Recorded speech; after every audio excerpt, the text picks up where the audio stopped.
સુરતના ઉત્તરાયણ વિસ્તારમાં વરસાદી પાણીનો ભરાવ થયો। પહેલા જ વરસાદમાં પાણી ભરાયા છે। વરસાદ રોકાયો બાદ પાણી ભરાવાનો જે મારો છે તે યથાવત જોવા મળ્યો। 3 કલાક વીત્યા છતાં પાણીનો કોઈ નિકાલ નથી। ઉત્તરાયણ પોલીસ મથક અને આંગણવાડીની વચ્ચે જ તળાવ જેવા દ્રશ્યો સર્જાયા। દર વર્ષે અહીંયા પાણીનો ભરાવ થાય છે। આંગણવાડીમાં આવતા બાળકોને આંગણવાડીમાં આવવામાં મુશ્કેલી પડી રહી છે। પાણીના ભરાવાને લઈને કોઈ બાળક સાથે કોઈ દુર્ઘટના થાય તો જવાબદાર કોણ તેવા સવાલો હાલ ઊભા થઈ રહ્યા છે। પાણીના ભરાવાને કારણે મચ્છરનો ઉપદ્રવ પણ વધ્યો છે। આસપાસના વિસ્તારમાં આવવા જવા માટે પરેશાની પણ થઈ રહી છે। સુરત શહેરમાં હવામાન વિભાગની આગાહી અનુસાર વરસાદ પડ્યો હતો ને ધોધમાર વરસાદને પગલે શહેરમાં અનેક જગ્યાએ પાણી ભરાવાના બનાવ બન્યા છે।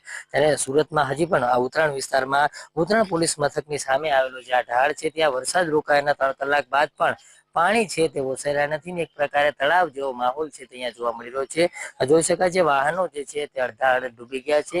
પાણી કાઢવા માટે મથામણ કરવામાં આવી રહી છે, પરંતુ હજી સુધી કોઈ પણ પ્રકારે ક્યાંય પાણી કાઢવા માટેનો નિકાલ છે તે નથી મળી રહ્યો। દર વર્ષે આ જ પ્રકારની અહીંયા જે પાણી ભરાવાની સમસ્યા છે તે રહેતી હોય છે, તેના કારણે અવારનવાર આ વિસ્તારમાં જે મચ્છરોનો ઉપદ્રવ છે તે પણ વધી જાય છે। ત્યારે લોકો છે તે બીમાર પડતા હોય છે। ખાસ કરીને અહીંયા જે પ્રકારે આંગણવાડી અને વાંચનાલય પણ આવેલું છે, એટલે બાળકો છે તે અહીંયા આવતા હોય છે ત્યારે તેમને પણ આવવા માટે ખૂબ જ મુશ્કેલી પડી રહી છે। એટલે એકંદરે કહી શકાય કે જે પ્રકારે સુરત શહેરમાં નજીક થોડા ઘણા વરસાદ થાય છે ત્યારે આ પ્રકારના પાણી ભરાવાના દ્રશ્યો સર્જાતા હોય છે। ત્યારે સુરત મહાનગરપાલિકાની જે પ્રી મોન્સૂન કામગીરી કરતા હોય છે તેમાં ક્યાંય ને ક્યાંય સવાલો ઉઠી રહ્યા છે, કારણ કે દર વર્ષે એકને એક જ જગ્યાએ આ પ્રકારે પાણી ભરાવવું તે ક્યાંય ને ક્યાંય સુરત મહાનગરપાલિકાની કામગીરી પર પણ અનેક સવાલો ઉઠાવી રહ્યા છે। એટલે ચોક્કસથી જે પ્રકારે બેદરકારી છે તે સ્પષ્ટ સામે આવી રહી છે ને આ પ્રકારે જે આ તળાવનો જે આખો માહોલ બન્યો છે તે પોલીસ મથક અને આંગણવાડીની વચ્ચે જે છે તે બન્યો છે, એટલે લોકોને અવર જવર કરવી પણ મુશ્કેલી પડી રહી છે। એટલે એકંદરે જે પ્રકારે સુરતમાં દર વર્ષે આ પ્રકારની